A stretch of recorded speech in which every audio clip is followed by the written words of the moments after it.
ya. Jadi bagaimana sih negara-negara asing melihat kemerdekaan Indonesia, bagaimana tanggapan mereka.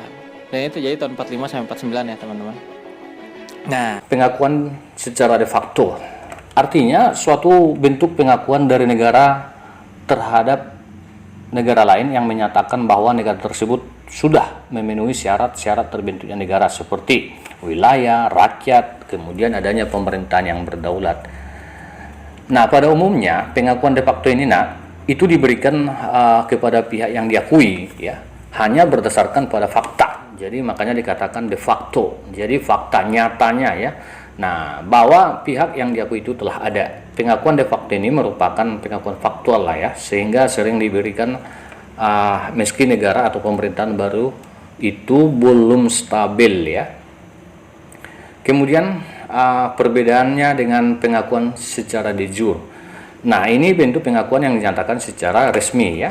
Nah, oleh negara lain dengan berdasarkan pada kaidah-kaidah yang diatur tentu dalam hukum internasional ya.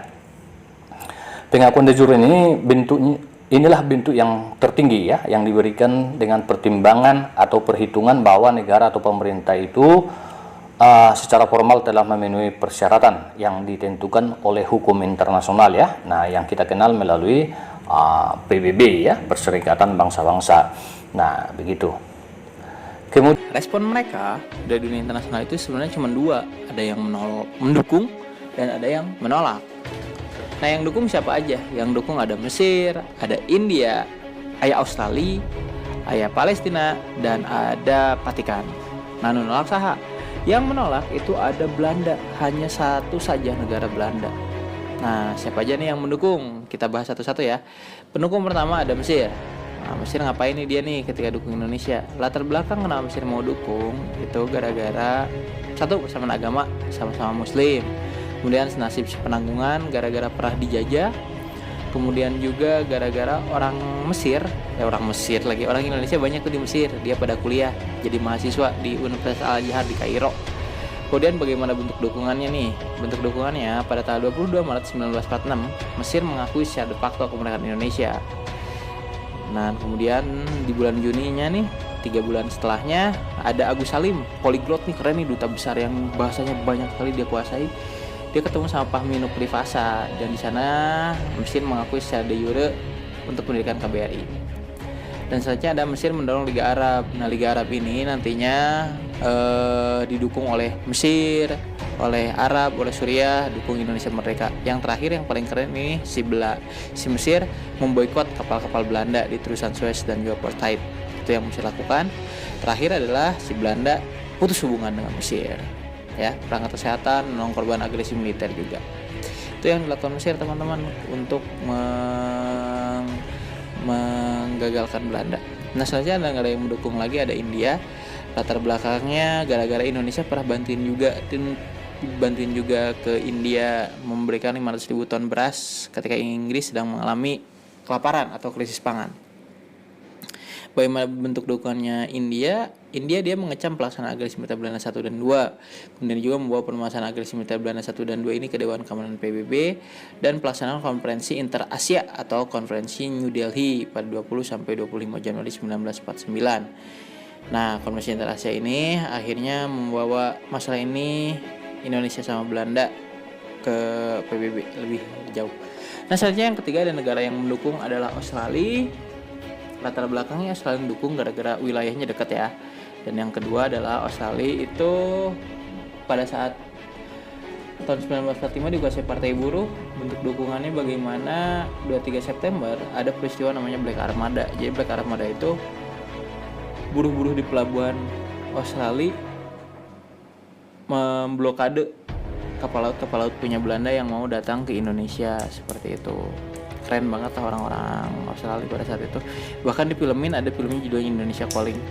Kemudian mengecam pelaksanaan agresi militer Belanda 1 dan 2. Dan yang ketiga, pihak Australia lantas memfasilitasi pemulangan sekitar 1.400 tawanan perang Belanda asal Indonesia.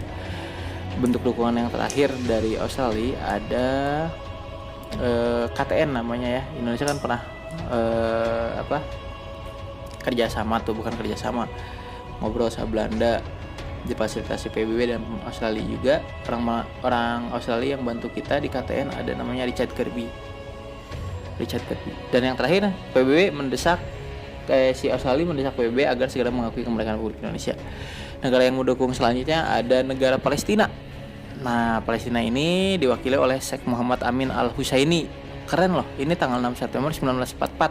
Saat acan atau sebelum si Indonesia merdeka, Palestina mah udah ngasih kemerdekaan ke Indonesia, udah mengucapkan selamat.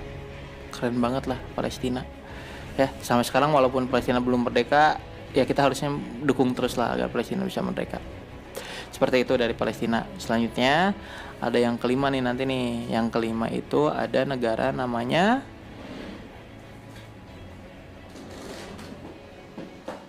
mana ini nggak keluar. Halo.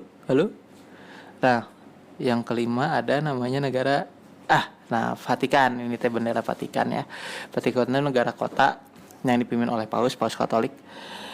Nah, negara Vatikan adalah negara Eropa pertama yang kedaulatan Indonesia, dan Vatikan merupakan negara yang memiliki pengaruh besar terhadap arah politik dunia, khususnya bagi negara-negara sekutu seperti Amerika dan Inggris. Kenapa bisa Vatikan bantu? Gara-gara ada namanya pendeta Sugiya Pranata tuh dari Jogja bantuin Indonesia seperti itu. Ya, kita lanjut lagi.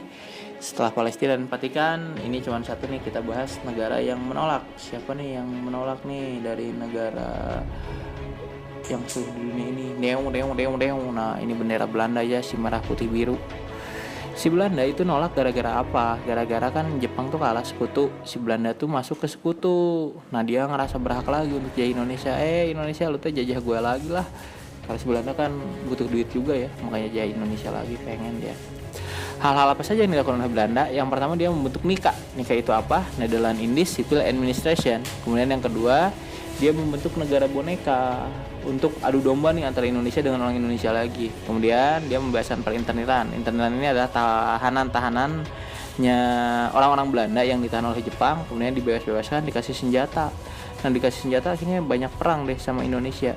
Keempat, melaksanakan agresi militer Belanda 1 dan 2. Di agresi militer Belanda 1 dia mau nyerang perekonomian Indonesia, mau menguasai perekonomian Indonesia. Di agresi militer Belanda 2, Belanda dia menculik Soekarno-Hatta. Tapi akhirnya Belanda pun mengakui kedaulatan Indonesia setelah dilaksanakan KMB, Konferensi Meja Bundar, tanggal 22 Desember 1949. Nah, selanjutnya PBB dong, harus ada dong, jadi penengah dong. Iya. Nah, kumaha peran PBB teh?